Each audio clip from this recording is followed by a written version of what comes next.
Well, as I said in the beginning, it was a very heavily rain-affected round of the championship yet again. But what would you expect at this time of the year? But the big winners were Somerset, who beat Essex inside 2 days. And as promised, at the top, we're joined live by Somerset head coach Jason Kerr.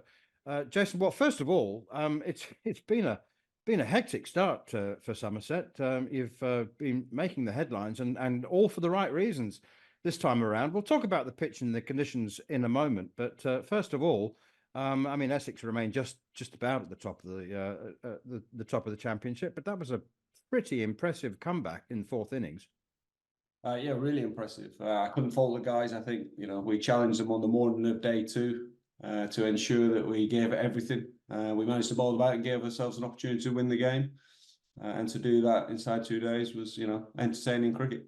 And Jason, talk to us about the game itself, because Somerset, you seem to be damned if you do and damned if you don't you? You get a little bit like Essex, actually, a lot like Essex, because if Essex produce a spinning pitch, it's like we will drop them 28 points. You're the same, the last few years.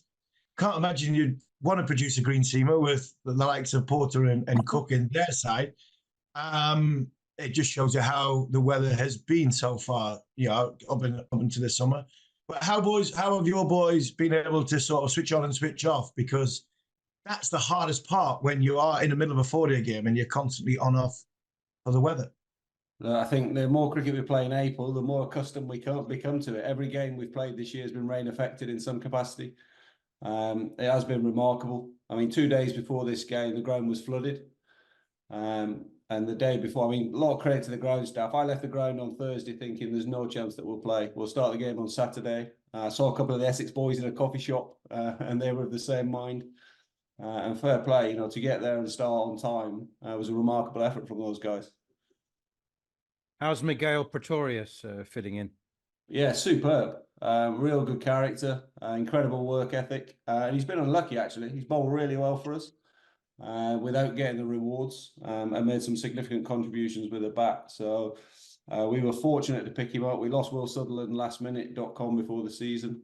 So to get him on board after that first game is hugely beneficial for us.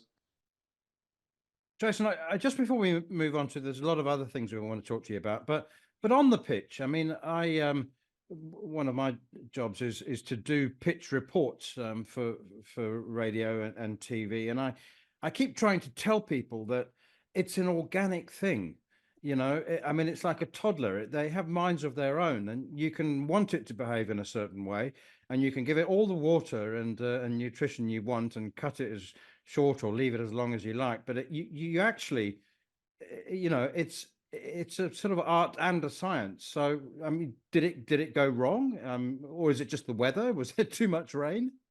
Look, our intentions are the same at Taunton. We want as much pace in the wicket as possible. We want to make sure that nicks carry, and we want a really good contest between bat and ball. I genuinely believe the best cricket team will win the game, almost irregardless of the conditions. So in terms of preparation, the intent was the same. And if you look back at the Notts game, it went really well for 2 or 3 days, and then we took 1 wicket in 96 overs. So the wicket dried out immensely, and the heavy roller plays a huge part. And the intention was to prepare this wicket the same. And as I say, the ground was flooded the day before. We had the women's game on. The Western Storm were playing there 2 days before, and they played during the rain. So the pitch we were due to play on was uncovered as well. So unfortunately, it got wet there. So inevitably, the conditions were going to be slightly different. Jason, talk to me about your side, because in the last sort of few weeks, I've been saying on this show to manage, I'm really enjoying the Somerset side because of the young players that you've got. You've brought them majority all through yourselves. We talk, we're big advocates for the have-nots. We talk about the haves and the have-nots in the world of cricket.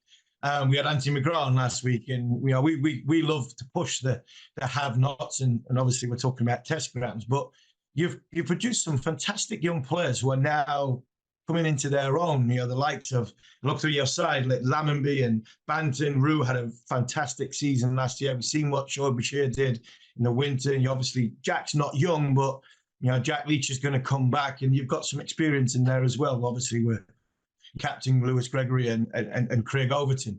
you produce good players down there, and you back them a lot. Yeah, I think it's a huge part of our philosophy. I think it's so important for us as, I guess, not being a test match ground. We want to compete with the best in the country, and we want to punch above our weight. So to do that, we have to produce players. And I think inspirationally, we want guys to play for England. I think it's important that they don't just think about playing for Somerset and representing the county. We want them to go on. And a byproduct of that is that they'll perform well for us. And I think we're getting to a stage, I'd love someone to be far more established in the England setup. We've got a lot of guys on the peripheral. Obviously, Leachy's been incredibly unfortunate over the last couple of years with injuries and illness. But we want the next Joe Root or the next Ben Stokes to come from Somerset to inspire the Southwest. So we'll keep punching and we'll keep trying to produce players. I think that's really important for us. Jason, the great unanswerable question: the schedule. There's the weather for these championship games, obviously so early, but the PCA have recently, Daryl Mitchell's been talking about the congestion and the potential physical danger to players to a certain degree on the field if they're tired and can't perform at their best, but all the travel, the logistics, particularly during the blast. As I said, it's the great unanswerable question, but we would be grateful for your thoughts. Yeah, look, I sympathise. I think inevitably with the amount of cricket that we play, the amount of travel, and I think the way the game's changed, the intensity of the way the game's played now, the whole time. But I think the expectation around the counties as well is everybody expects you to win, play a certain way, and the demands on the players has changed significantly. And I think it's really difficult for young players to be at their best, or any players to be at their best over that sustained period of time. And you mentioned two of your players at different, I wouldn't say different ends of their careers, but both spin bowlers. How's Jack getting on? When are we going to see Leachy back playing for Somerset? And Shoaib Bashir in the winter, I think he was magnificent. I think it was brilliant. He's a breath of fresh air. A smile on his face. Me and Manners were in India. We've seen, obviously, firsthand what it was like to see the young man make his debut. Not only does that give you, as a county, huge goodwill, but to see somebody bowl like he did with a smile on his face in the home and the heart of spin bowling in India, that must have been a huge feather in Somerset's cap. Yeah, we're immensely proud. I think, he's a great character. So it didn't surprise me that he took to it to a duck to water in that sense, because as you know, the hardest part is actually, do you feel part of it? Can you manage your emotions and everything else that goes with it? And he's got that in abundance. And then to see him do so well is brilliant. And I think more so the fact how he's come back. There's a lot of expectation. Once you've made your debut and done well, people obviously expect a lot more of him now. And he's bowled really well for us with conditions that certainly aren't in his favour. So he's on a really steep learning curve and a brilliant character. So, we're excited for his future. And Leachy's back with us, playing in the second team this week. So he's captain the second team, doing a fantastic job. So I'm hopeful that he'll be allowed back in the squad when we play Kent in about 10 days' time. Jason, what surprised you about the championship, and what has gone completely according to plan and hasn't surprised you? Obviously, the weather has been no surprise. Yeah, no, absolutely. Look, I think for us, it's just, we wanted to hit the ground running and start well, and we've done that. I think just, Division 1 now is incredibly competitive. Our second game, you play Surrey and they're all stars, pretty much international, 10 internationals in that lineup. We competed brilliantly. But every fixture now is an immense challenge. There's no easy games. And I think it's getting harder and harder. Obviously, the challenges of overseas this year is different. But the standard hopefully keeps moving forward. Somerset have been knocking on the door for years now, and I don't want you to jinx it, but do you think it might open this year? Look, we'll try. I mean, what's really important for us is that we keep knocking on that door. I want to compete with the big boys. I want to, put Somerset on the map, and we want to achieve. And we'll continue to try and win every competition. I think my philosophy is I want to win every game and concentrate on that process. And if we do that, we'll put ourselves in with a chance. And we haven't done ourselves justice in the championship the last couple of years. And we've learned some valuable lessons, and hopefully we can put that together this year.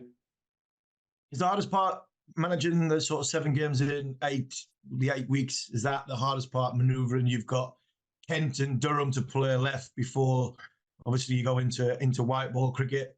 two big important games where you are on the table, against two sides who are obviously at different ends of the spectrum as well. Kent will be, they've struggled a little bit, and even though Durham haven't won the games, they've got a decent bowling attack and will be very, very strong at home. So, these two games are vitally important to get through this red pile part of the season.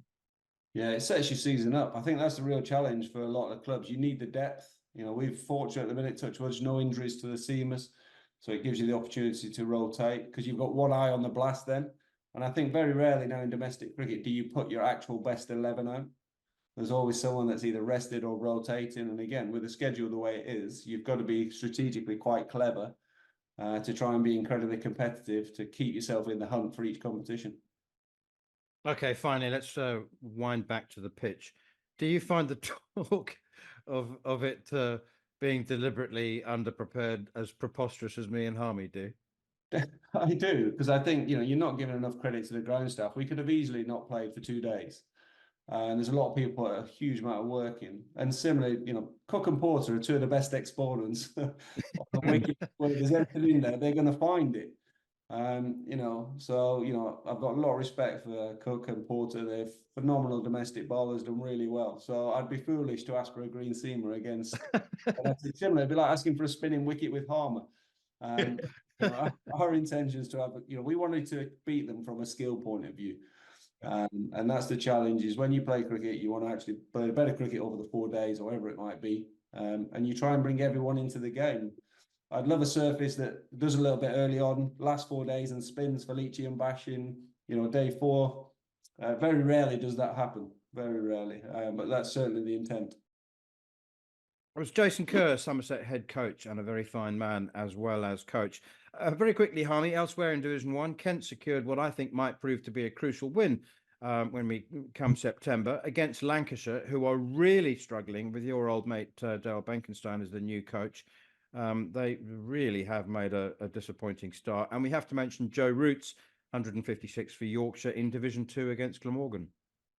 Yeah, good to see the former England captain score a few runs. He dropped his brother, didn't he, at slip? Well, it was a tough chance.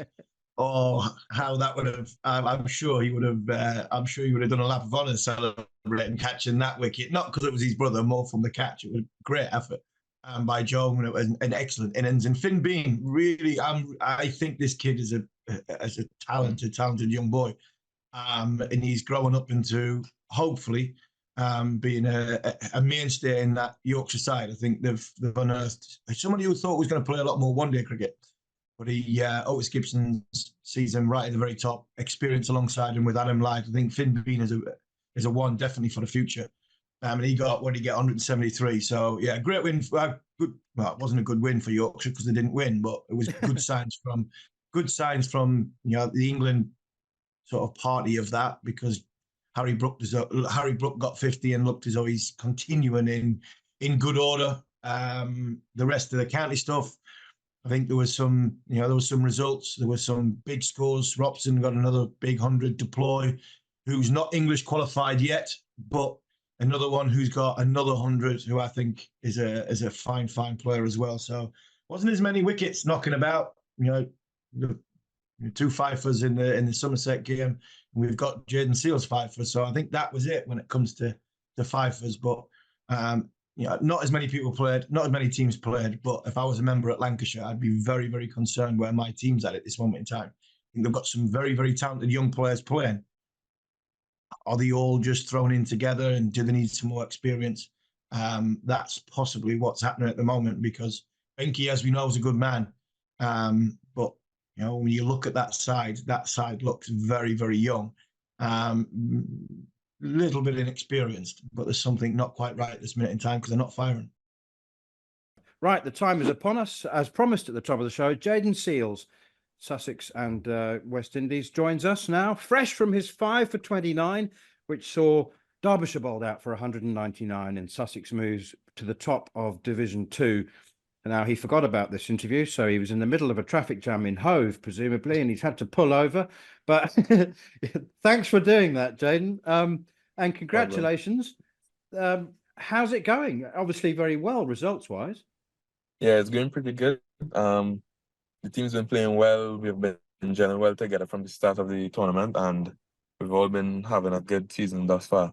What about Paul Farbrace? Now, are you getting on well with him? He's a popular coach, but a hard taskmaster. He's been telling us now for months and months and months that he wants to win things and he wants promotion, and he's not just on the South Coast for a good time. Although it is a nice part of the world, isn't it? Or it will be when summer arrives. Well, let's hope the weather changes for the better for me. But no, he's a good man. He's a good coach. He's always trying to get the best out of his players, and the players respect him. He gives the players that respect as well.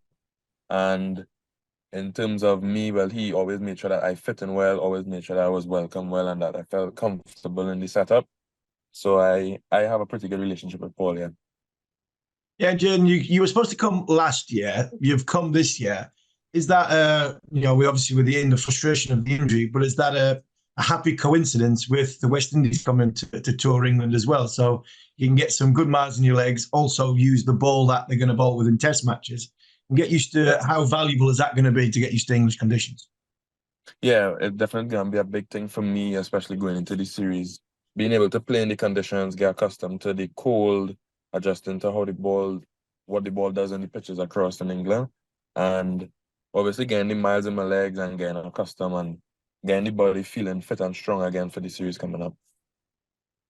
Jayden, what about your view of red ball cricket against white ball cricket and franchise cricket? And there does seem to be a clamour, doesn't there, amongst younger players to play franchise cricket, to make a few dollars while they can. Shamar Joseph bucked that trend and warmed all of our hearts in Brisbane when he proclaimed his love and devotion to Test cricket. Where do you stand on it? I mean, could you be playing franchise cricket at the moment, earning a bit more? I had the opportunity to put myself into the IPL draft, but I chose not to because I genuinely believe that the only way that I could improve my game and make the dollars in the white ball cricket at some point is to be a better red ball bowler. That way I'll understand my game a bit more, to know how to construct it over. Even if it's white ball cricket, I think you still need that foundation in red ball cricket to understand your game, understand when is the time to attack or defend, and I think that would only go well for me, but even for other cricketers as well. It would obviously help with understanding when is the right time to push in a white ball game as well. And you've formed a good partnership with Ollie Robinson, England's Ollie Robinson, who has been bowling at the other end. How valuable is it having his experience? You've also got Bujara as well, who got runs this week. Two experienced characters of international cricket. But that partnership with Ollie Robinson, learning lengths and everything that goes with that, that's got to be a big tick in the box. And where's Ollie at this moment in time? How's his body going? Well, from the first day that we trained together and I trained with Ollie, we didn't speak much, but we were just kind of like watching what each other did. And he would ask me some questions. And when I asked him one question, I kind of understood where he was coming from and picked up on it. And it helped me going into the games, into the tournament, and just being able to have somebody at the other end, just building pressure constantly and always keeping it tight on the other end. It obviously helps me to be expressive and to be attacking on the other end and get wickets for the team. And with Pudge, he's always there to lend his information or give his advice on what he thinks is a good plan or what is a good field to set at certain times in the game. For example, yesterday, when the ball was reversing a bit, I think we had a cover, which is not necessary. The ball was reversing to a right-hander. So he just came and he said, well, maybe we take out the cover, put in another catchable wicket just to keep bowling straight and force the batsman to play around. So it's always good to have that kind of experience in the team. It obviously helps me to understand my game and to understand the game a lot more and to help me improve in my skills. Tell us about the health of West Indies cricket from your perspective, Jayden. I mean, the seam attack's pretty exciting at the moment, isn't it? With Shamar Joseph, yourself, Alzari, Kemar Roach. There's been a lot of talk and speculation about the health of first-class cricket and Test cricket in the Caribbean. From your perspective? I wouldn't say it's dying, but I think it's close. I genuinely think it's close because of the amount of opportunities that come the way in white ball cricket. For most of the Caribbean players, I think it's close. And we tend to lose some of our best batsmen to white ball cricket. And obviously seeing that kind of money coming around at probably such a young age, never seen it before. It would be the first thing that a young person would jump at. So it's pretty close. I genuinely hope that it doesn't die because I love first-class cricket. I love Test cricket. I just love the challenge in it. I love being able to work out a batsman and try and build that pressure for as long as possible. So I really hope that it doesn't die. But I think it's close, and we need to find some way to keep the game alive, to keep Test cricket alive. And Jen, you've got the West Indies coming over. Fast forward past the World T20. The West Indies have got a bowling lineup. They've got a bowling lineup that could challenge England when the Test matches come around. How much are you looking forward to that series? You know, where do you think your biggest challenges are going to be? There's a certain man called Root who's just gone back-to-back hundreds in the first-class cricket that you say you love. You know, you're going to fancy bowling at Joe? Are you hoping that Joe's got all these runs out of the way before the Test series starts? Yeah, of course. I'm looking forward to the series, looking forward to being able to play against England again, a new era of England cricket, especially the way they're playing now. So it'll obviously be a challenge, totally different to when we played them the last time around. I think all the players are full of confidence the way they're playing under Stokesy and McCullum. And yeah, I genuinely hope that he gets all his runs out now and instead of in the series, because we all know what he's capable of, and he did it against us last series. So I really hope that he gets all his runs out now. Are you a target setter, Jayden? How far ahead do you look in terms of your own career, or are you the kind of person that just sort of takes it game by game, week by week? I was a target setter until I got injuries back to back, and for me now it's just about enjoying every minute I play on the field, expressing myself as much as I could, being competitive and just taking it game by game. So I didn't really have a target onto how many wickets I would want to take in the county championship games that I'm here for. It's just staying fit, doing well for the team, performing, and just enjoying my game. And then looking ahead, you've got, you know, Glamorgan at the end of the week over in Cardiff. You're top of the league. You're great position, like Mann has said. Paul Fabris made a statement last year. We're not here to sort of just compete. We're here to win and want to win. And that created a headline because of the young side that Sussex have.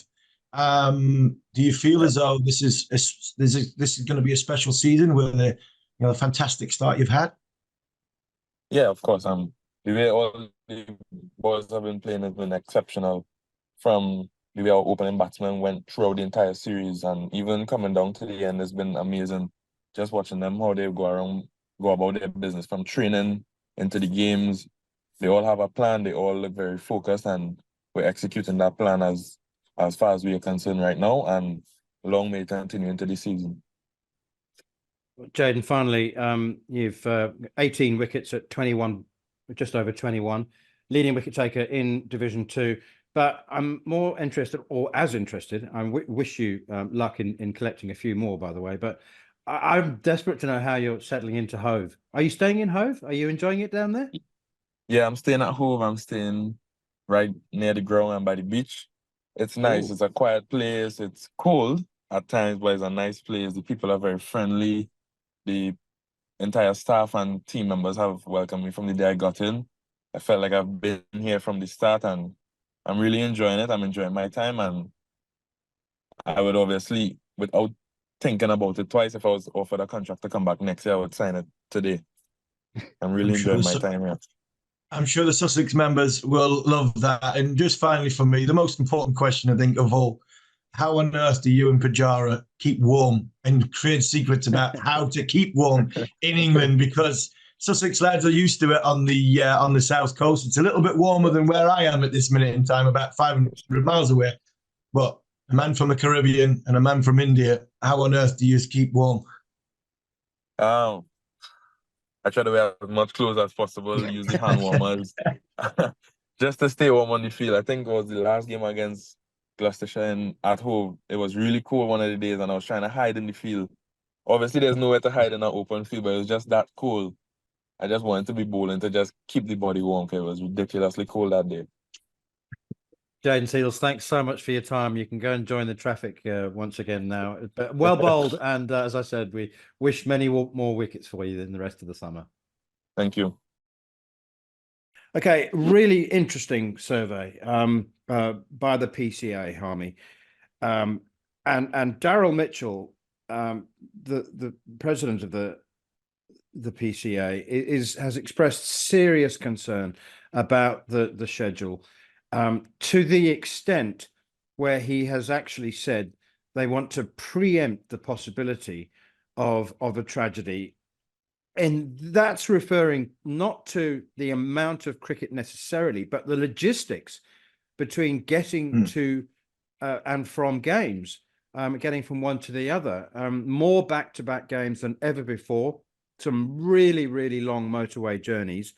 And Joe Root has echoed those sentiments as well. Now, it doesn't really affect him so much. I mean, in England, they've got a pretty busy schedule, but really, really interesting. 81% of county players have expressed serious concern about the domestic schedule, particularly the Blast. Yeah, the Blast seems to be the one that everybody's worried about. Back-to-back games, back-to-back nights, because everybody wants to play on a Thursday or Friday night. They want to play on a Sunday afternoon. And you've got to listen to the players. As much as I'm all for county cricket being that marathon it's always been, and producing the players, and it's such a difficult subject to sort of to get right. We had a former captain of mine did a survey not long ago, the Sir Andrew Strauss performance review, and when he put in what he put in, like we've said many times on this show, Manners, in 5 or 10 years' time, everything that Strauss said will happen, and the players are the ones that are saying it this time. And I think they've got to be listened to. I'm caught between two places on this. Yes, I would love nothing more than playing 10 first-class matches in England with a 5-day break, 6-day break, try and mirror Test match cricket in a way that you get enough time in between to recover from one game and prepare for the next. The problem in this country is the weather. If you play 10 first-class matches in this country, you could lose 1 or 2 to the weather, or 3 or 4 games can be affected by the weather.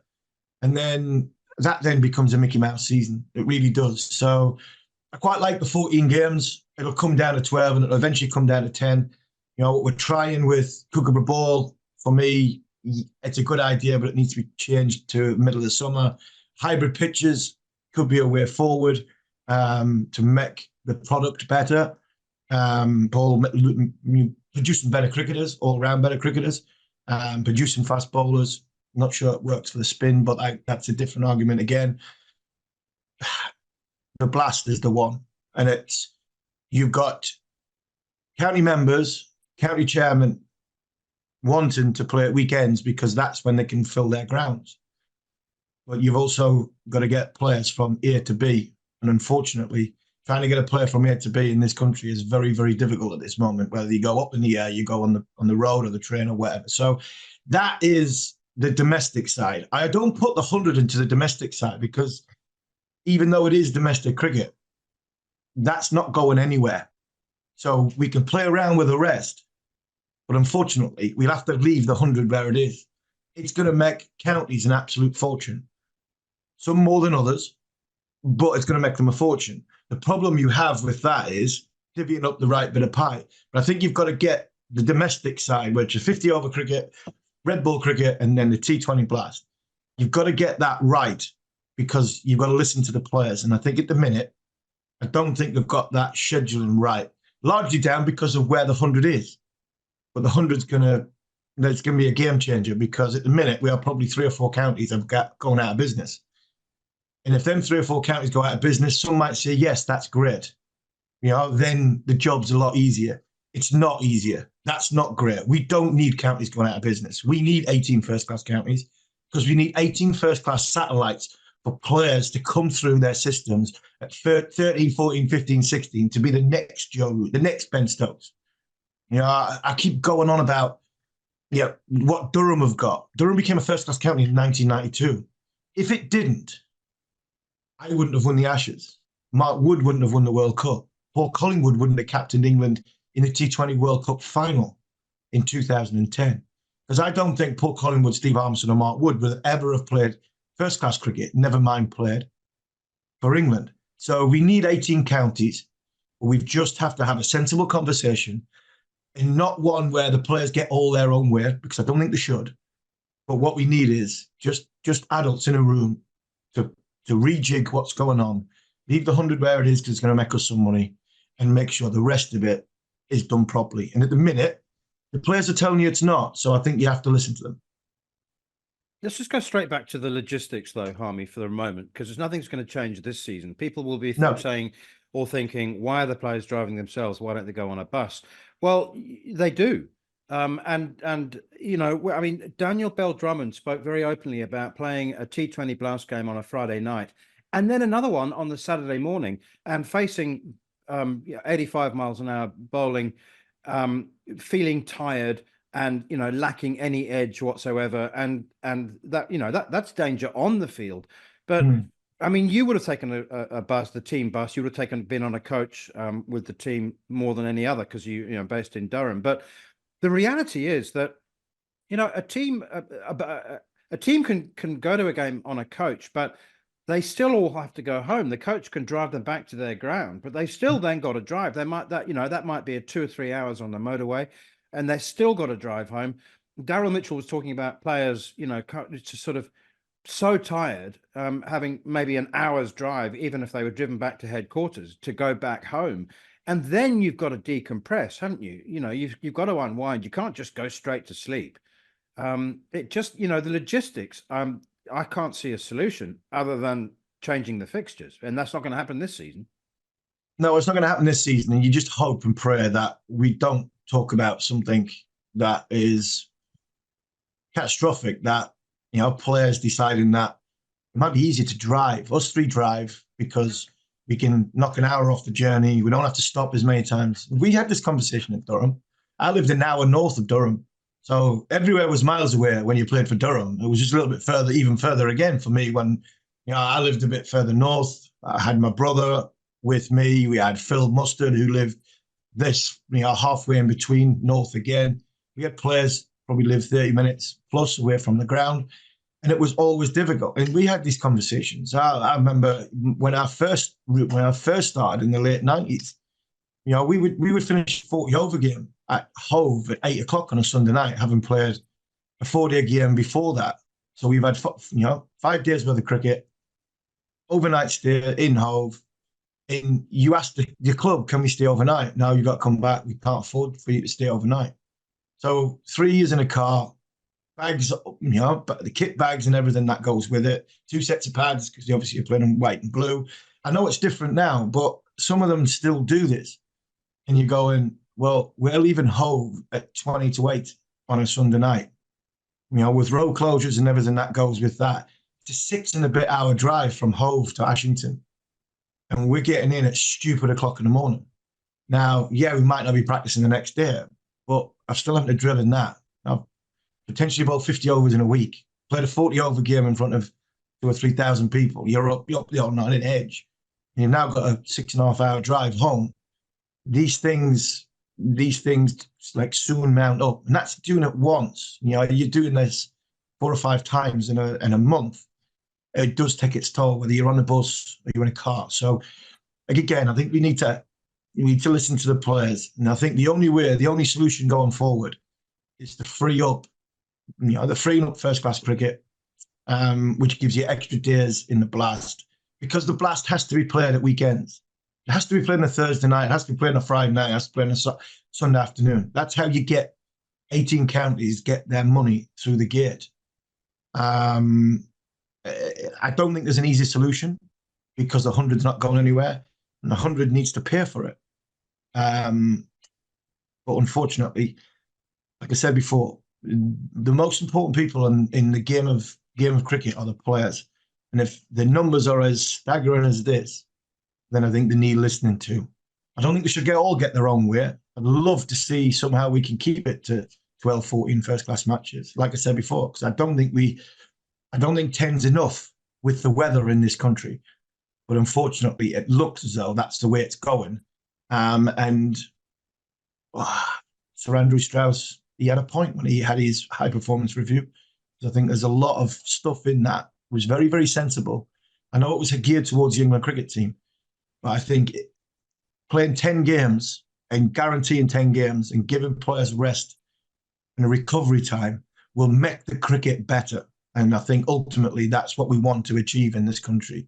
Playing on better pitches, whatever ball we want to use, making sure the players are these talented players that we've got are, in the right place to play. Then sometimes less is more. And I think that might be better for English cricket, but we wait and see.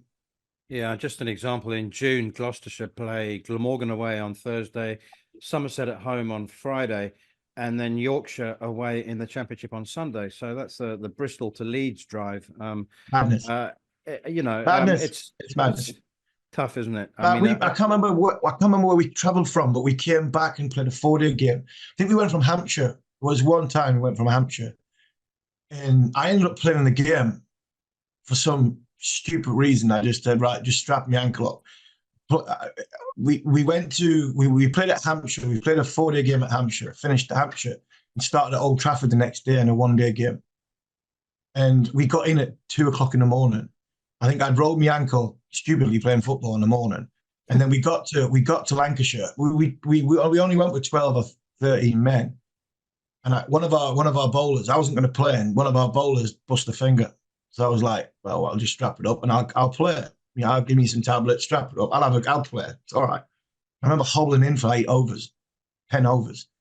I was like, I came off thinking, I nearly swore there. I was like, what are you doing?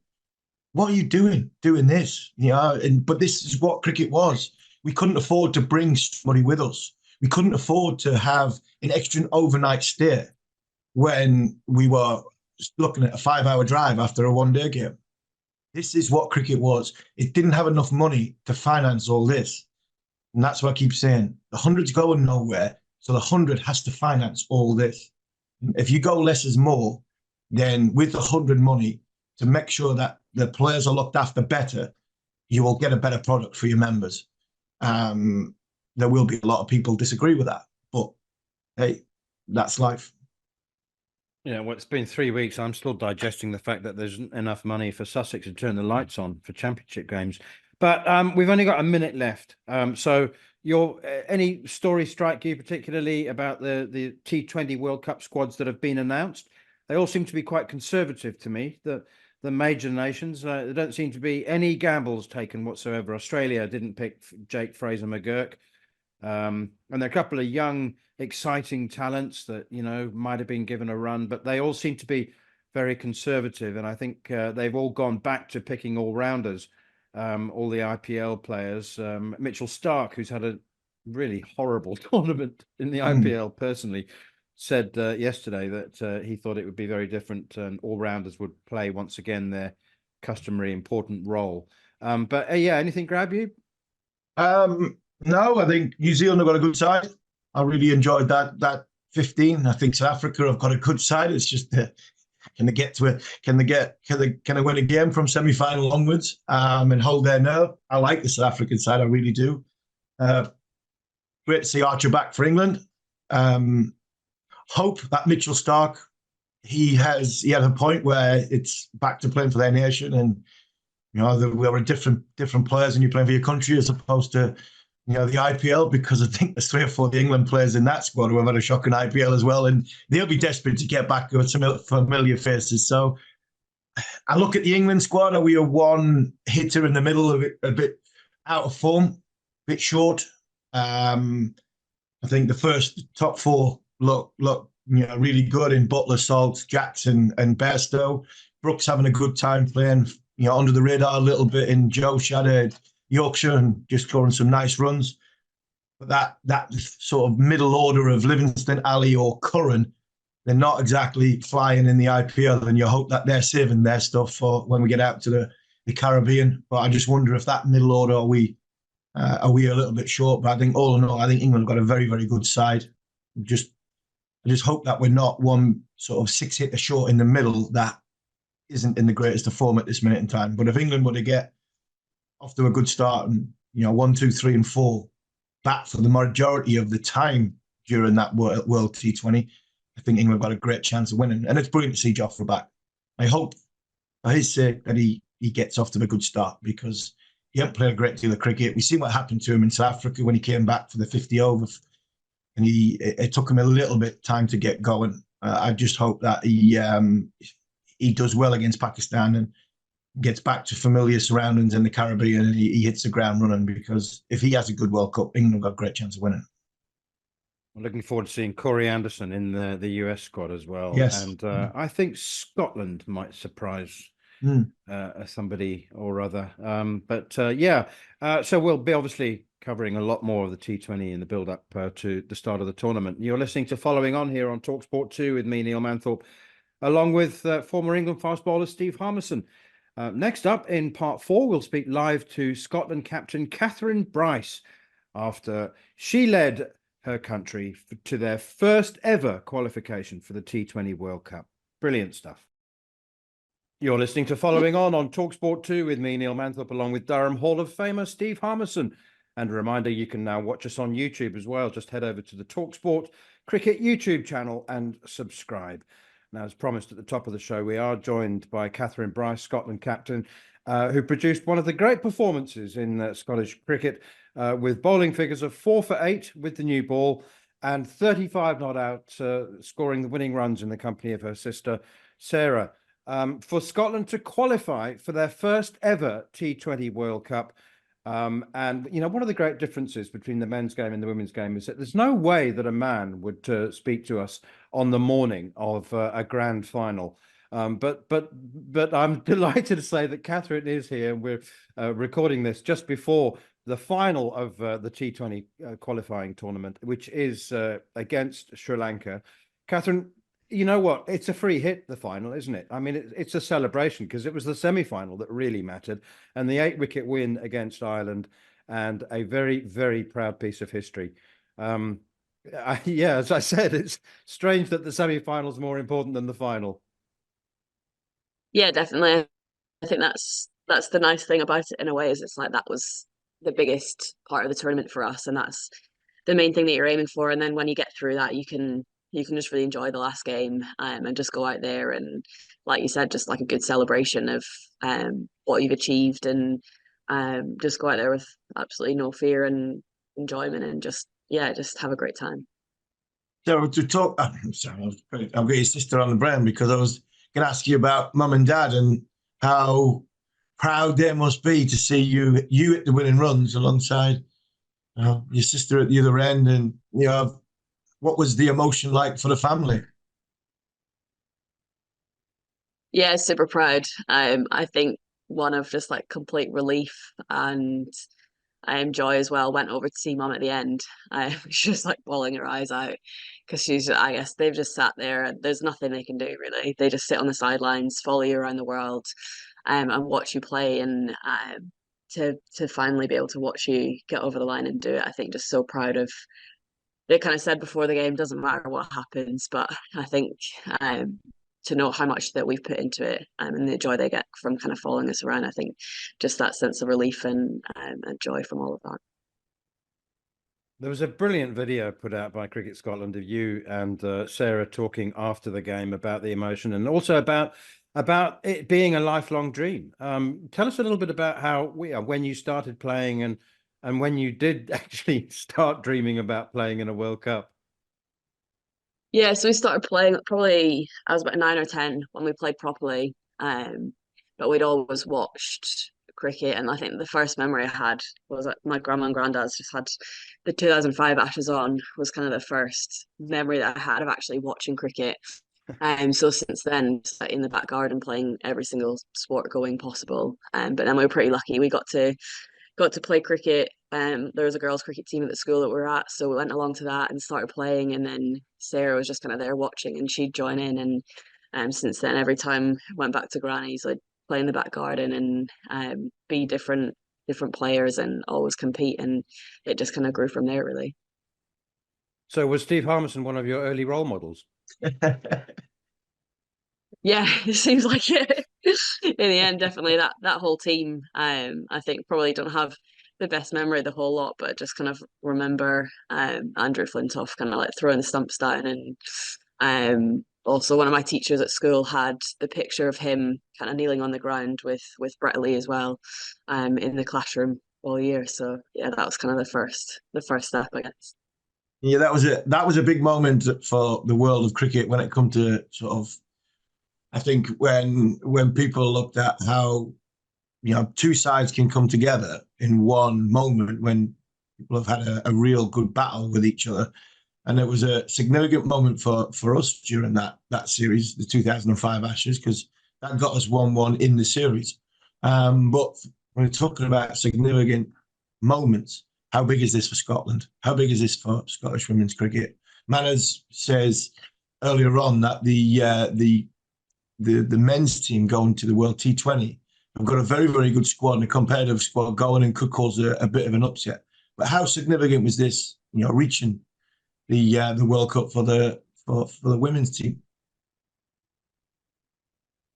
Yeah, I think it'll be huge. There's not only the last kind of 5 years or so as women's cricket in general kind of really grown and been accessible for a lot of people to watch and see on TV. So I think for people in Scotland to actually see their team in the World Cup and be able to watch it on TV and see players from their country playing and people that have grown up in the same sort of places as them, and kind of realize that it's a sport that they can play and make some sort of career out of and go and play, and hopefully loads more people will get down to a club and pick up a cricket bat or throw a ball about, and be in the garden and actually want to be playing as the Scottish cricketers.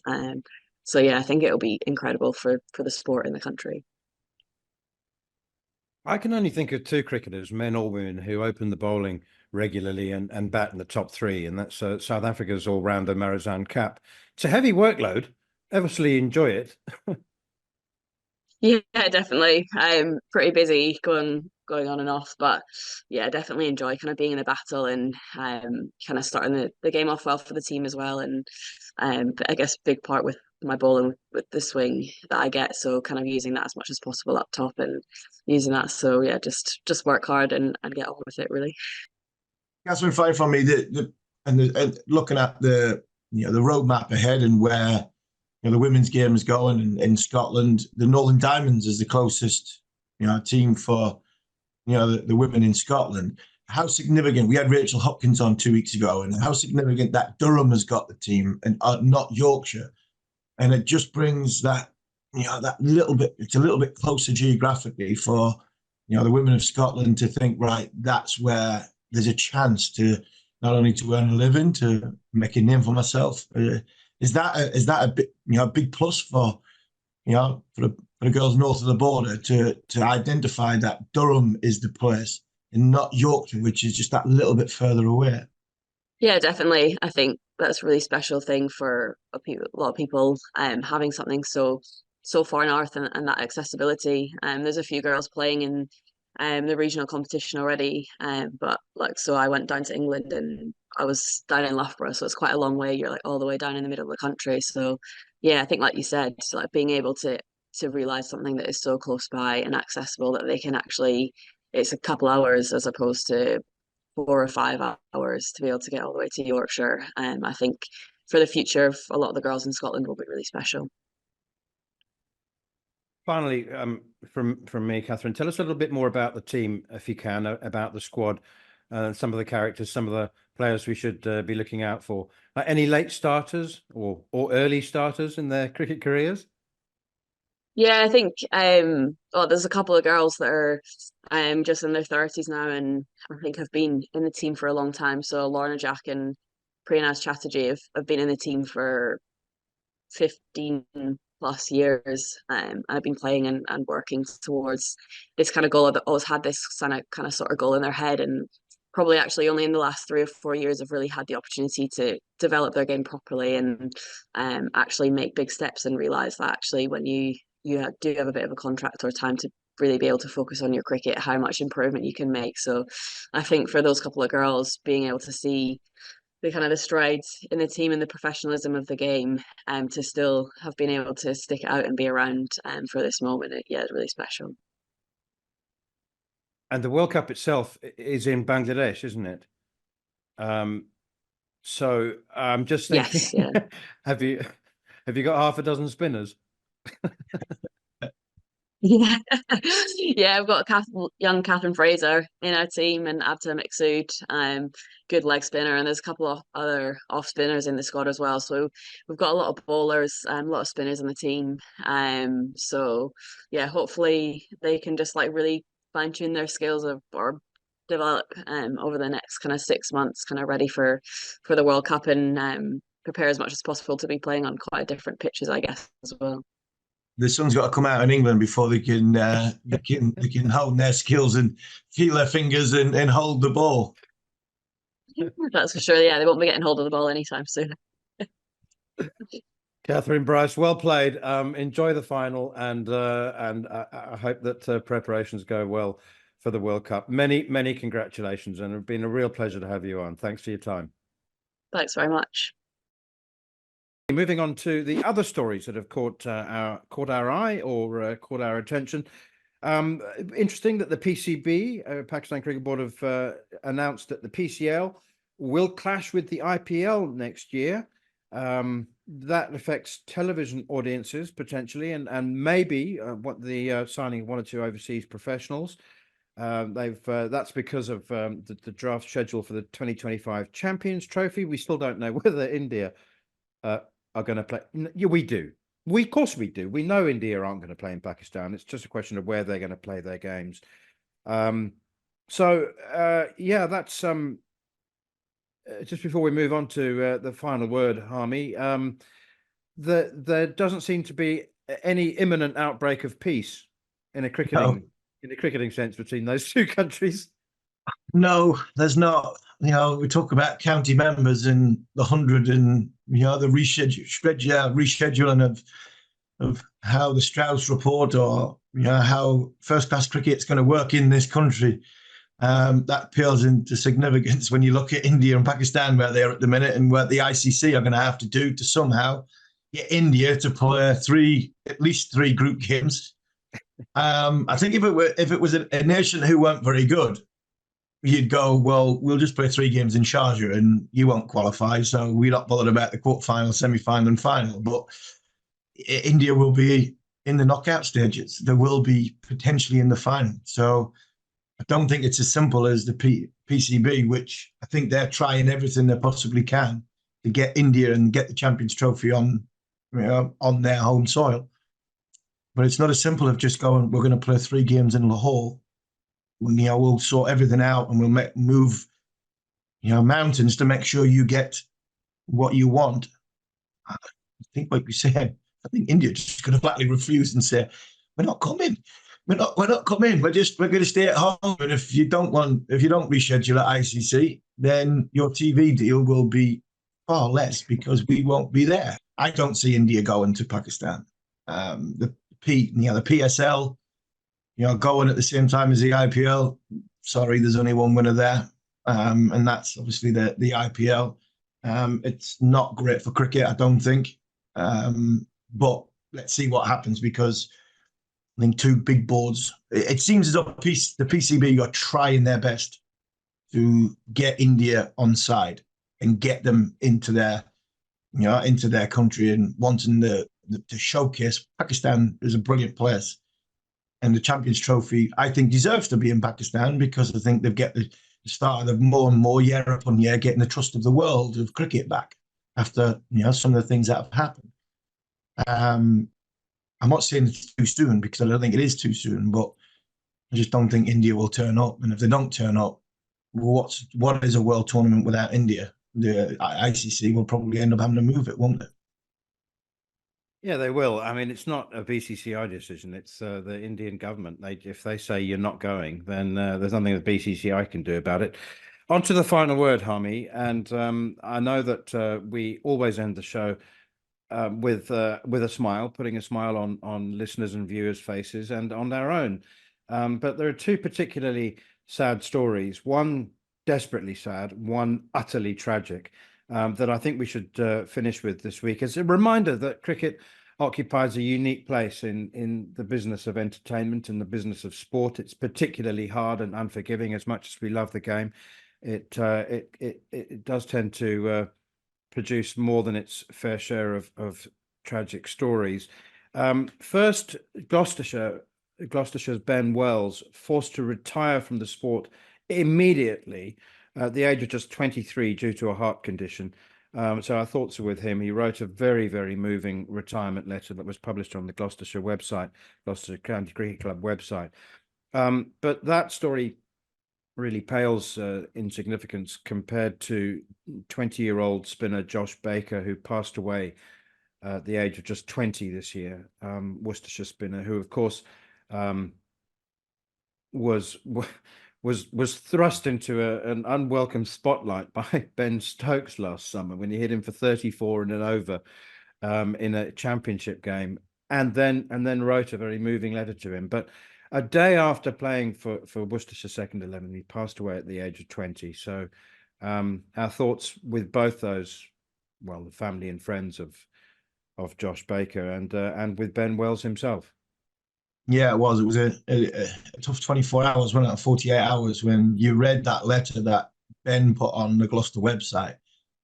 You look at James Taylor. James Taylor got a chance to be an international cricketer. He got a chance to live his fulfilled dream to represent his country, and he found a way after cricket once that came, and he did a brilliant job as England selector and broadcaster. And I'm sure Ben will have the PCA and everybody at Gloucester and anybody that wants to help him, progress if he wants to continue in cricket or do that. And then the next day, I remember I was in London with our boss John Norman, and I've come back on a train, and I read that, and I must admit I was a lump in my throat and had a tear in my eye, because a 20-year-old with everything in front of him, and I couldn't stop thinking about him. I really did. I was 3,500 hours on the train, and all I could think of, I sent Ashley Giles a message to sort of say, look, everybody from talkSPORT are thinking of Worcester County Cricket Club, the players, the members, and obviously pass on our best wishes to Josh's family, because it's heartbreaking. It really was. So we realize the game that we play, like you said, it's sport, it's entertainment, and we love playing and talking about the game and watching the game. But it's not as simple as that when you're playing the game. And I think now the PCA will rally around Worcester again and make sure that all their members at Worcester and at Gloucester, and the members around the country, who the players' members around the country, because of all we've talked about in this show, about structure and everything that goes with it. The welfare of the players is the most important thing. And unfortunately, we've had a tough week in cricket. And like I said before, like you mentioned it brilliantly, and talk about the thoughts with families of both. But when I seen the news of a 20-year-old who's sadly no longer with us, and you've seen what Ben had done and wrote and everything that's come from it, you just look at cricket and go, yes, it's a game, but life is so more important. And unfortunately, Josh is no longer with us, and it's been a tough, dark week for cricket, I think. It has indeed. You've been listening to Following On here on talkSPORT 2 with me, Neil Manthorp, along with former England fast bowler Steve Harmison. And if you have missed any of the show and you want to catch up, you can download the podcast from the Following On feed, available as always via the talkSPORT app or wherever else you get your podcasts. We'll be back at the same time next week for another busy show. But for now, this has been Following On AM, on DAB, via the talkSPORT app, and on your smart speaker. talkSPORT.